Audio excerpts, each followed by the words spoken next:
Puji Tuhan. Shalom.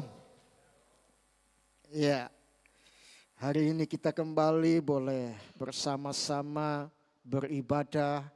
Kita sudah memuji Tuhan. Saatnya kita ingin mendengarkan firman Tuhan. Terima kasih kepada Bapak Gembala yang sudah memberi kesempatan kepada saya untuk membagikan firman Tuhan pagi ini. Ya, hari-hari ini kita banyak diingatkan. Ya, saya pun ketika membaca firman Tuhan banyak kali diingatkan.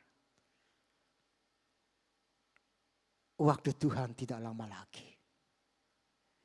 Jangan buang dan sia-siakan waktu kita. Pergunakanlah waktu kita dengan sungguh-sungguh. Kita bangun hidup kita. Bangun hidup kita menjadi pribadi-pribadi yang berkenan kepada Tuhan. Amin. Ya, puji Tuhan. Hari ini firman Tuhan dengan tema sukacita melayani dengan tulus. Saya ingin mengajak kita terlebih dahulu untuk membaca, bisa tolong dibantu 1 Tesalonika 2 ayat 13 sampai ke 20.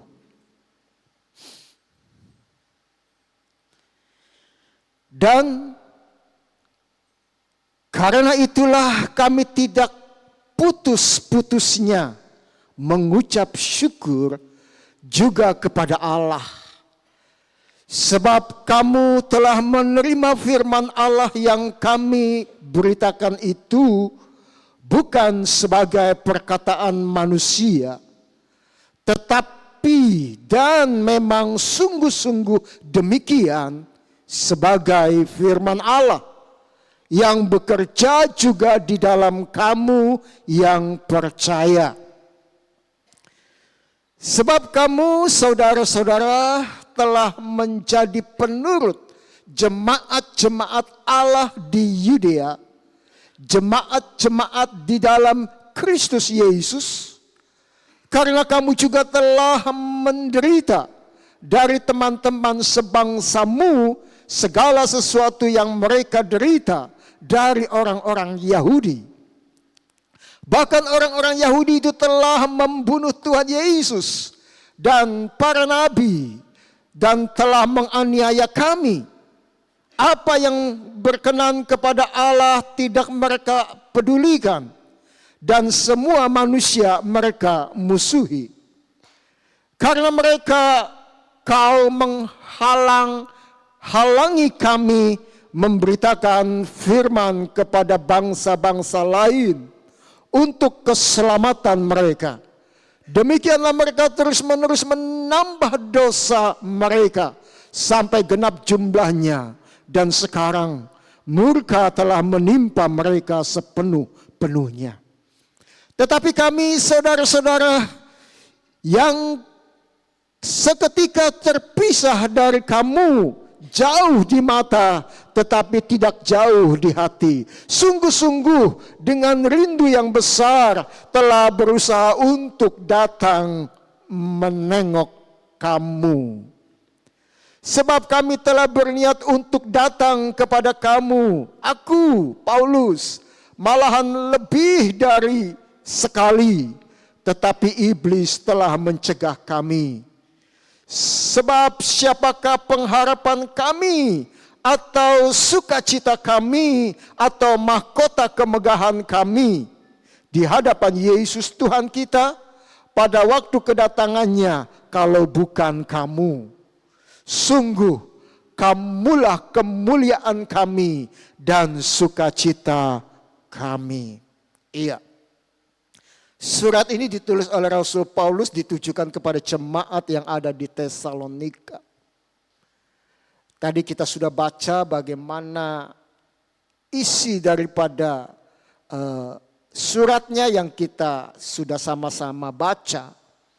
Bagaimana Paulus bersyukur bahwasannya jemaat yang dia bangun di Tesalonika adalah jemaat yang bertumbuh. Sehingga pada ayat terakhir tadi dikatakan, aku bersukacita karena kamu. Ya, sungguh kamulah kemuliaan kami dan sukacita kami. Saya yakin bahwa setiap gembala jemaat, ya, dan saya yakin Bapak Gembala kita pun akan sangat bersyukur dan bersukacita ketika melihat jemaat yang digembalakan bertumbuh. Bertumbuh di dalam kerohaniannya. Bukan jemaat yang stuck, tidak ada pertumbuhan. Bukan jemaat yang selalu ribut satu dengan yang lain. Tetapi sebagaimana Rasul Paulus mengatakan, aku bersyukur bahwasanya engkau menjadi jemaat-jemaat, nanti kita akan baca, yang senantiasa memperhatikan firman Tuhan. Oke, next. Sukacita sejati bukan karena pelayanan yang mudah, tetapi karena kita melayani dengan ketulusan. Inilah yang dialami oleh Rasul Paulus. Sukacita sejati bukan karena pelayanan yang mudah. Justru kalau pelayanan yang mudah itu tidak, kalau kita yang biasa tertantang itu enggak menantang. Ya. Tetapi justru karena pelayanan itu tidak mudah, Paulus katakan aku bersukacita. Kenapa? Karena dia lakukan dengan tulus. Dengan sungguh-sungguh.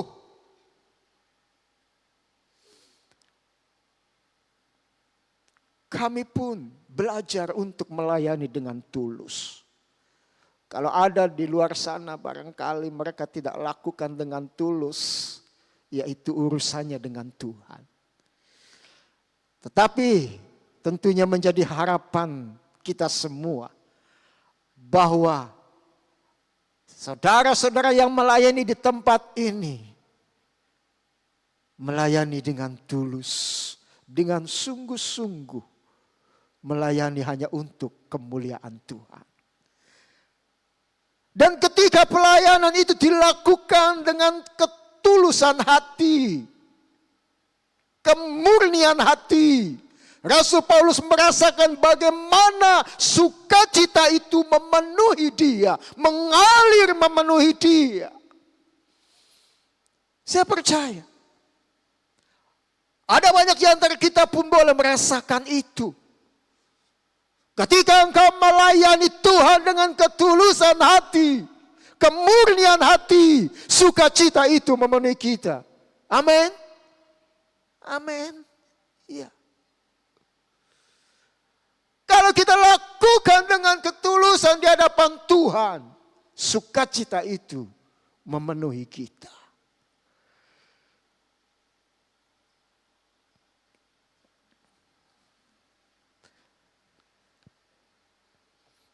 Pelayanan tulus bercirikan menerima, berjuang, dan memberitakan tanpa henti. Sukacita yang tetap melimpah dalam pelayanan mendorong kita untuk memiliki. Ya, nanti kita akan baca. Jadi ada 3 poin. Bahwasannya ketulusan kita adalah ketika kita bisa menerima. Ketika kita terus berjuang. Dan ketika kita terus memberitakan tanpa henti. Oke, next.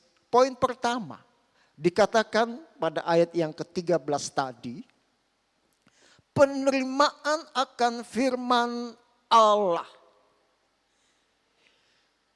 Hal inilah yang menjadi sukacita bagi Rasul Paulus ketika melihat jemaat yang ada di Tesalonika ini, jemaat yang menerima akan firman Allah dan melakukannya dengan sungguh-sungguh. Itulah mengapa saya tadi katakan, saya yakin hamba-hamba Tuhan khususnya Bapak Gembala kita, dia akan sangat bersuka cita ketika kita menyikapi setiap firman yang kita dengar dengan benar. Kita lakukan dengan segenap hati, dengan kesungguhan hati. Tidak ada yang menjadi kesukaan bagi setiap hamba-hamba Tuhan ketika orang-orang yang digembalakan, dilayani, merespon dengan baik, dengan benar. Bahkan melakukannya dengan kesungguhan hati.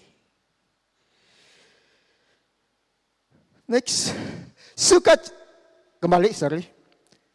Sukacita rohani dimulai dari hati yang terbuka pada firman Tuhan tentunya.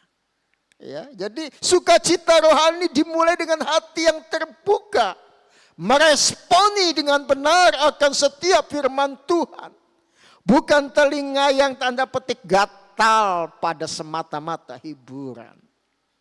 Ya, bertobatlah. Ya, kalau selama ini kita ya di YouTube banyak ya khotbah-khotbah.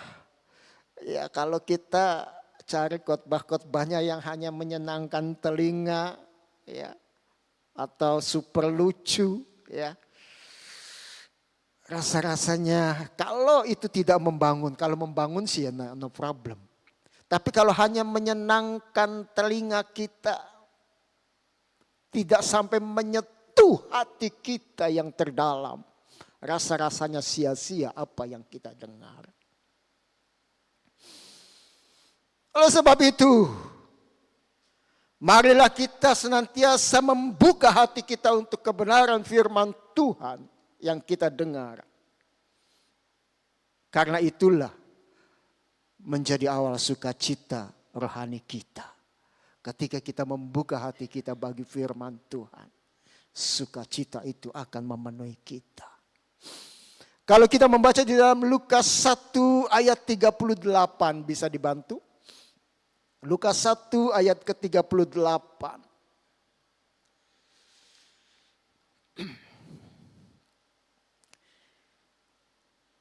Seorang Maria, dia menyikapi, merespon akan panggilan Tuhan. Kata Maria, sesungguhnya aku ini adalah hamba Tuhan. Jadilah padaku menurut perkataanmu itu. Lalu malaikat itu meninggalkan dia. Seorang Maria yang kita kenal adalah ibu biologis daripada Tuhan kita Yesus Kristus. Ketika malaikat Tuhan memberitahukan bahwa engkau akan dipakai oleh Allah menjadi ibu daripada Tuhan Yesus. Awalnya dia ragu, bagaimana mungkin? Aku belum bersuami. Tetapi malaikat Tuhan katakan, Roh Kuduslah yang ada padamu. Maka tadi katakan, jadilah apa yang menjadi kehendakmu atas hidupku. Inilah mereka yang merespon firman Tuhan dengan benar ketika mendengar firman Tuhan. Maka kita akan katakan, jadilah apa yang kau perkatakan dalam hidupku. Respon yang benar akan membawa kita untuk kita terus bertumbuh di dalam Tuhan. Amin. Amin. Ya, puji Tuhan. Satu lagi, di dalam Mazmur 119 ayat 111. Mazmur 119 ayat 111. Peringatan-peringatanmu adalah milik pusakaku untuk selama-lamanya, sebab semuanya itu kegirangan hatiku. Luar biasa. Pemazmur menyatakan melalui tulisannya, peringatan-peringatanmu menjadi kegirangan bagiku. Wow, luar biasa. Peringatan-peringatan siapa? Peringatan-peringatan daripada Tuhan yang seringkali mengingatkan dia agar dia tidak terjerumus kepada jalan yang salah. Maka pemazmur katakan menjadi kegirangan karena peringatan-peringatanmu membawa aku terus berjalan sesuai dengan kehendak-Mu.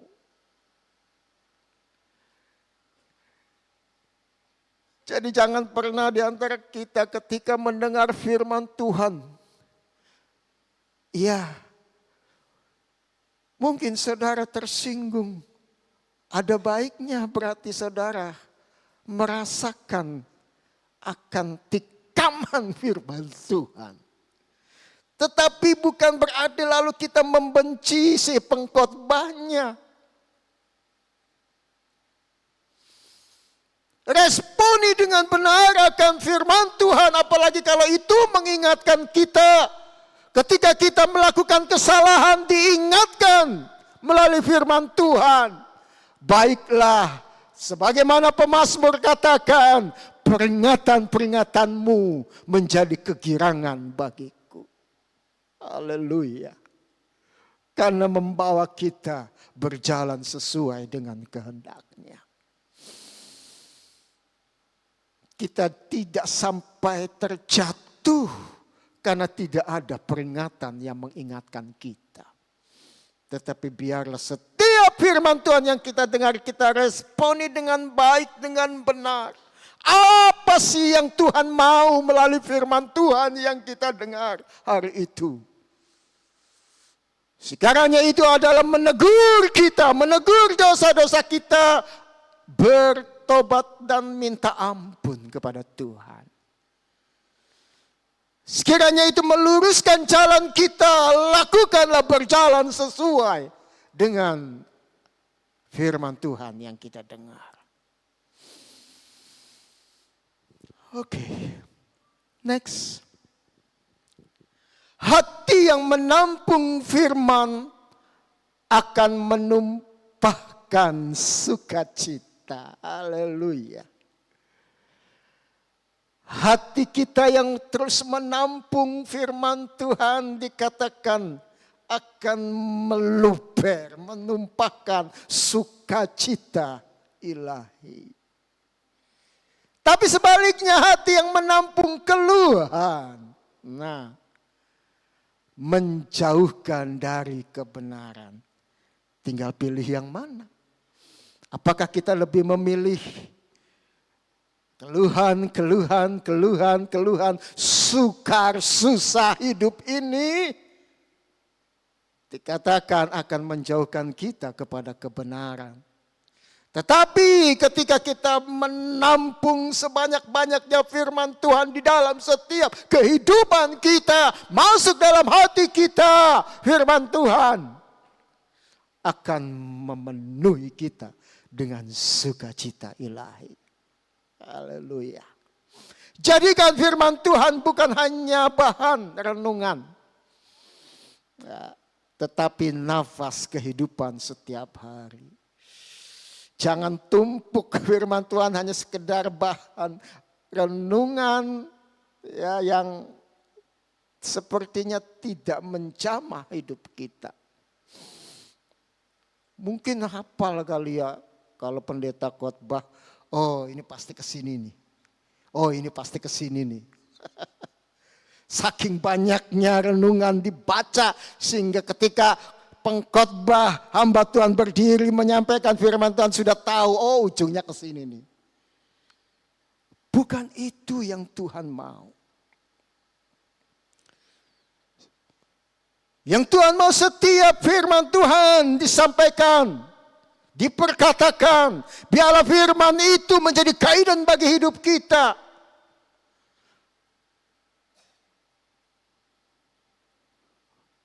Menasihati kita, menyentuh kehidupan kita, sehingga ada pergerakan dalam hidup kita. Perubahan sikap hati kita di hadapan Tuhan karena kebenaran firman Tuhan itu. Makanya tadi dalam doa saya, Tuhan bawa kami untuk beribadah lebih sungguh, bukan hanya sekedar rutinitas belaka. Karena kalau itu terjadi, sia-sia. Sia-sia kita datang ke tempat ini. Kalau hanya rutinitas belaka. Kalau hanya karena ini hari Minggu. Daripada ngapain di rumah juga bengong. Datang ke sini. Bisa ketemu teman-teman. Ketemu teman-teman bagus. Tapi tujuan utama kita bukan itu tentunya. Kita mencari hadirat Tuhan. Kita ingin mendengar firman Tuhan. Kita ingin memuji, menyembah Dia. Dengan segenap hati kita. Kita datang kepada Tuhan. Sehingga kehadiran kita tidak sia-sia. Pulang dengan membawa kekuatan yang baru. Pulang dengan membawa jawaban mungkin atas doa-doa yang selama ini kita sedang gumulkan.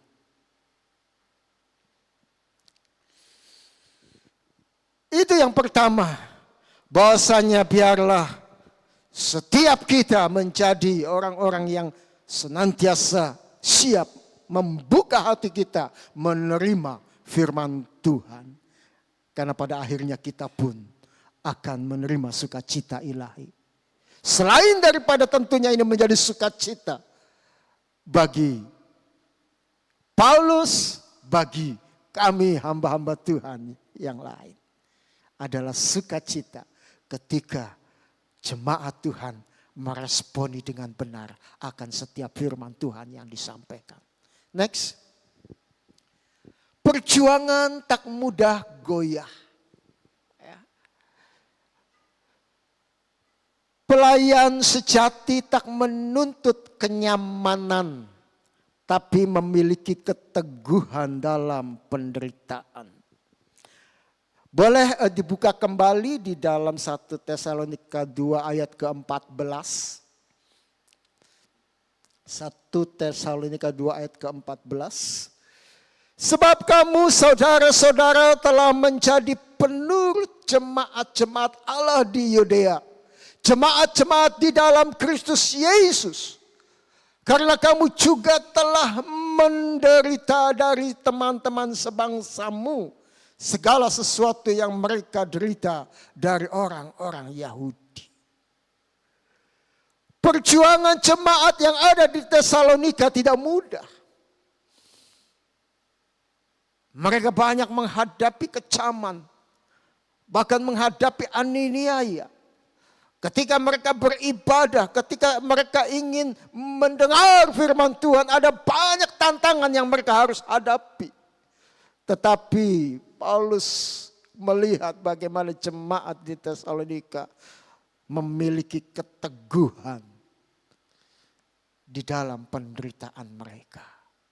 Kegigihan untuk tetap setia beribadah.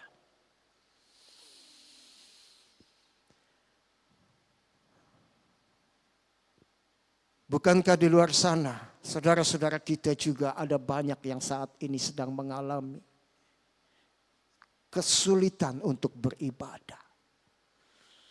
Tetapi itulah konsekuensi yang harus mereka hadapi.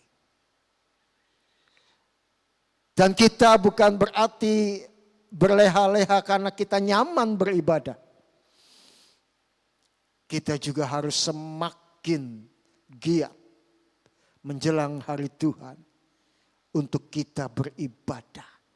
Apapun kondisinya, selama kita masih bisa hadir, selama masih kita diberi kekuatan oleh Tuhan untuk beribadah, lakukanlah dengan segenap hati kita. Karena ada masanya kita akan sulit untuk beribadah. Tetapi memang justru kalau kita terlalu nyaman, kita jadi cengeng. Sedikit persoalan membuat kita enggan untuk beribadah.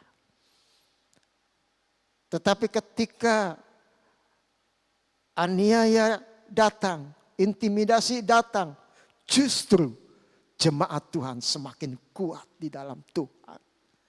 Sebagaimana yang dialami oleh jemaat Tesalonika. Sebagaimana yang dialami saudara-saudara kita di China sana. Semakin mereka ditekan, semakin mereka dibatasi, semakin kuat mereka. Oh, luar biasa.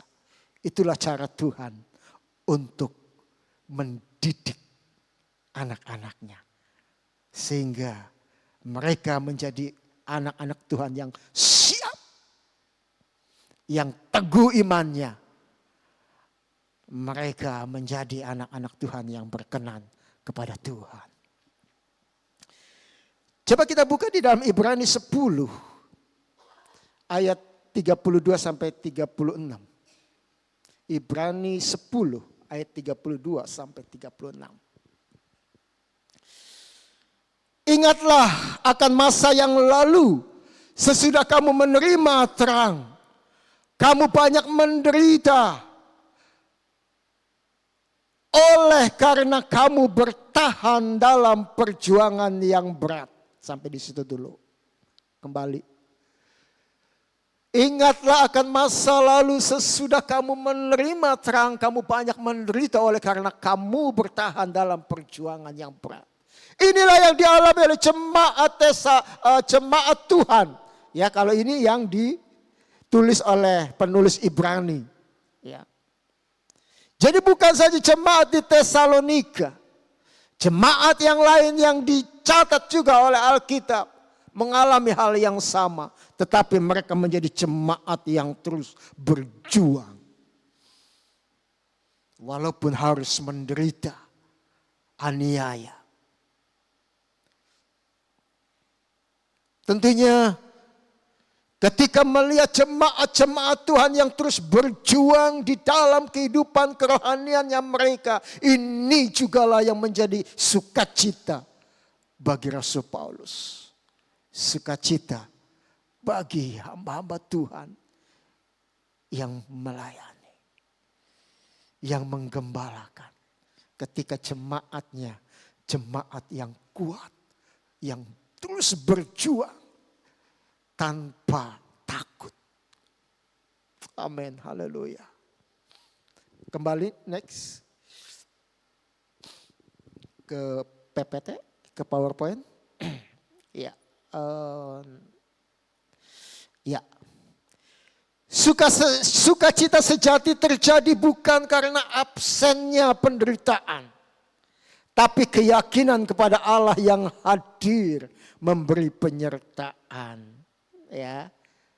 Jadi sukacita Tuhan yang mengalir, sukacita sejati itu dialami oleh orang-orang percaya bukan karena absennya atau tidak adanya penderitaan. Tetapi justru ketika penderitaan itu ada, tetapi mereka tetap kuat dan mempunyai keyakinan bahwa Allah hadir di tengah-tengah penderitaannya.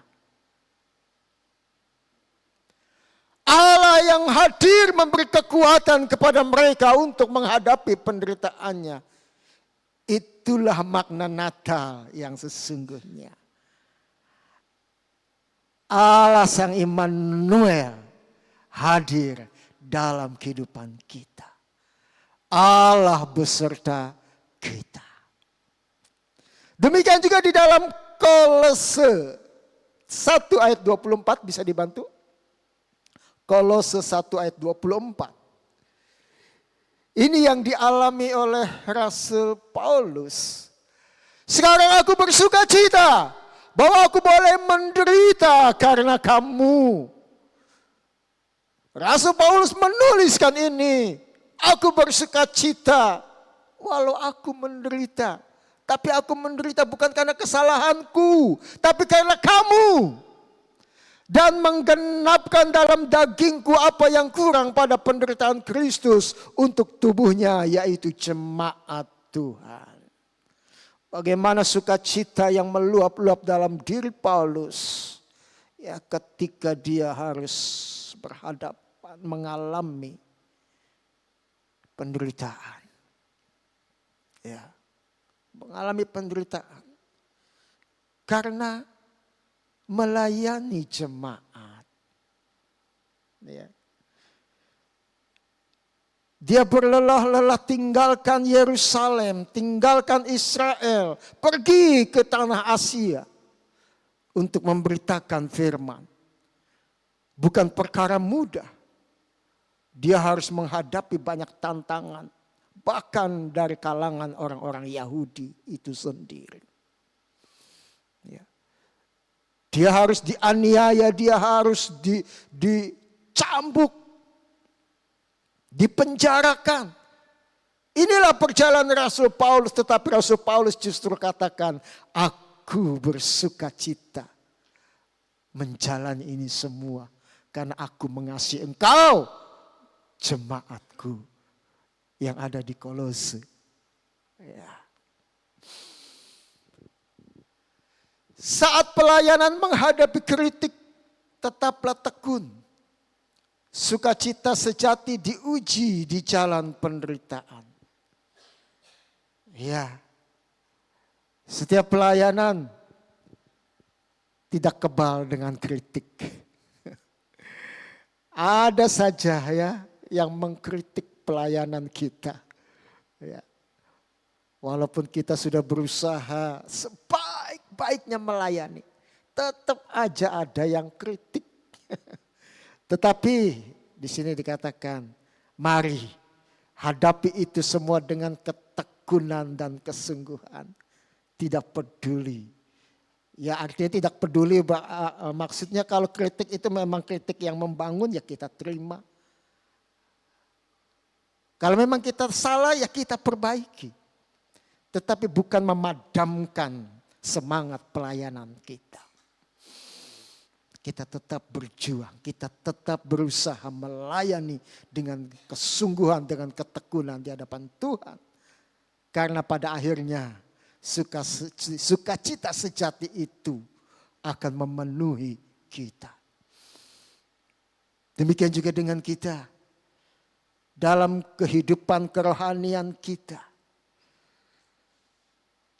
Dalam kita mempertahankan iman percaya kita di tengah mayoritas yang masih belum mau percaya kepada Tuhan. Ada banyak cemoohan yang kita terima. Ya bersyukur. Ya saya kira belum sampai di tempat kita di Cirebon ini.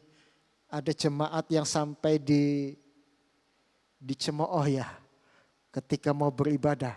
Apa sudah ada yang mengalami? Saya kira belum ya. Belum. Ya. Tapi kalau toh sampai itu terjadi, ingat firman Tuhan, tetaplah tekun. Tetaplah kita kerjakan dengan hati yang lebih takut kepada Tuhan daripada takut kepada manusia yang sesungguhnya tidak bisa membunuh jiwa kita. Puji Tuhan. Next, poin ketiga, pemberitaan tak kenal menyerah. Ya, tadi kita sudah baca bagaimana Rasul Paulus di tengah kondisi yang tidak secara manusia sangat berat, ya, sangat berat untuk memberitakan kabar kesukaan ini di tengah ancaman ingin dibunuh. Kalau di penjara dia sudah seringkali. Ya. Tetapi sekali lagi, apa yang dilakukannya tidak pernah kenal lelah. Demikian juga dengan kehidupan setiap kita. Jangan pernah lelah kita melakukan sesuatu bagi Tuhan kita. Ada saatnya kita bisa bercerita akan Yesus kepada saudara kita, sahabat kita, teman kita. Sampaikanlah itu tanpa kita takut dan lelah. Ya, ada kadang ada orang-orang yang bengkeng. Disampaikan firman bengkeng. Ya. Jawab aja, nyeletuk aja. Ya. Kadang membuat kita jadi jengkel juga gitu. Ya. Tapi ya itulah keadaan dunia. Toh masih cuman bengkeng doang. Enggak sampai ngajak gulet. Ya. Oke, puji Tuhan ya. Jadi pemberitaan yang tak kenal menyerah. Buah pelayanan yang tekun adalah sukacita rohani yang tak tergantikan. Coba Filipi 1 ayat yang kelima saja. Filipi 1 ayat kelima saja. Filipi 1 ayat kelima. Ya, ayat kelima. Ya. Aku mengucap syukur kepada Allahku karena persekutuanmu dalam berita Injil mulai dari hari pertama sampai sekarang ini. Jadi Rasul Paulus menceritakan bagaimana ketika dia boleh bersyukur ya karena persekutuan daripada jemaat Tuhan dengan Allah yang terbangun dengan baik dari hari pertama sampai sekarang. Artinya apa? Rasul Paulus begitu tekun membangun jemaat Tuhan. Dari hari pertama sampai sekarang dikatakan. Sampai ketika dia menulis surat itu. Memang tidak diceritakan berapa lama. Tetapi ini menunjukkan ketekunan dari Rasul Paulus menjalankan tugas pelayanannya. Buah ketekunan pelayanan Paulus di dalam memberitakan Injil Tuhan dari hari yang pertama sampai ketika dia menulis surat tersebut. Next. Pelayanan sejati tidak mencari kemuliaan, tapi berakhir pada sukacita ketika melihat jiwa diselamatkan. Ya. Inilah menjadi sukacita. Ya, menjadi sukacita ketika apa yang disampaikan direspon dengan baik, kemudian ada perubahan hidup dari mereka yang mendengarkan firman Tuhan. Dan ini juga yang dialami oleh Rasul Paulus. Pelayanan sejati tidak mencari kemuliaan untuk diri sendiri. Tidak. Karena pelayanan sejati adalah bagi kemuliaan Tuhan. Dan ketika berakhir jiwa-jiwa itu bertobat, diselamatkan. Itulah yang menjadi sukacita. Saya yakin ketika saudara menceritakan tentang Tuhan kepada saudara kita ataupun teman-teman kita lalu direspon dengan apa baik, kemudian mereka sampai bertobat. Wow, sangat bersukacita.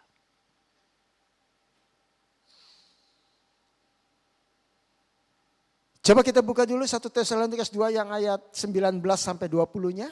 Kembali kita akan baca 1 Tesalonika 2 ayat 19 sampai 20. Sebab siapakah pengharapan kami, atau sukacita kami, atau mahkota kemegahan kami di hadapan Yesus Tuhan kita pada waktu kedatangannya, kalau bukan kamu. Sungguh, kamulah kemuliaan kami dan sukacita kami. Ya, itulah sukacita yang Rasul Paulus rasakan ketika melihat jiwa-jiwa yang bertobat dan bertumbuh, bahkan menjadi jemaat yang setia melayani Tuhan. Tetaplah menabur firman walau hasil belum tampak, sebab Tuhan yang memberi pertumbuhan.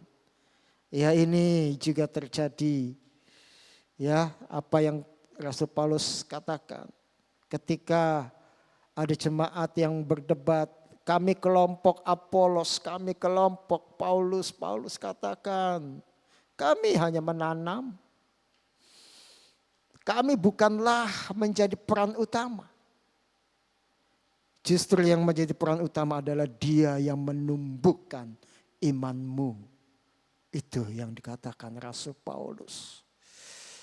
Jadi apa yang kita kerjakan itu hanyalah sebatas apa yang kita bisa lakukan. Selebihnya ketika dia bertumbuh, itu adalah pekerjaan Roh Kudus yang ada di dalam dirinya. Oleh sebab itu mari setiap kita yang ada hadir pada pagi ini, kerjakanlah apa yang bisa kita lakukan, yang bisa kita kerjakan. Ya, selebihnya serahkan kepada Tuhan. Biarlah Tuhan yang bekerja melalui apa yang kita kerjakan. Ya, kita jangan sampai terintimidasi dengan hasil apa yang kita kerjakan. Kalau ini terjadi, kita akan menjadi apa? Frustasi. Sudah pegal-pegal, sudah capek-capek ngomong, enggak direspon. Enggak berubah. Ya, serahkan sama Tuhan. Kita hanya sebatas bisa kerjakan, bisa lakukan, bisa sampaikan, bisa melayani. Kalau toh ada saudara-saudara kita yang belum mau terima, ya serahkan sama Tuhan. Kita enggak perlu sampai terintimidasi dengan hal itu lalu kita merasa, waduh, sia-sia ya apa yang saya lakukan. Ya. Haleluya. Saya senang melihat ini. Bagus. Keben, kalau ada yang protes, jangan ditanggapi. Ya. Sudah capek-capek diprotes lagi. Ya. Lakukanlah hanya untuk kemuliaan Tuhan. Amin. Tuhan Yesus memberkati. Haleluya.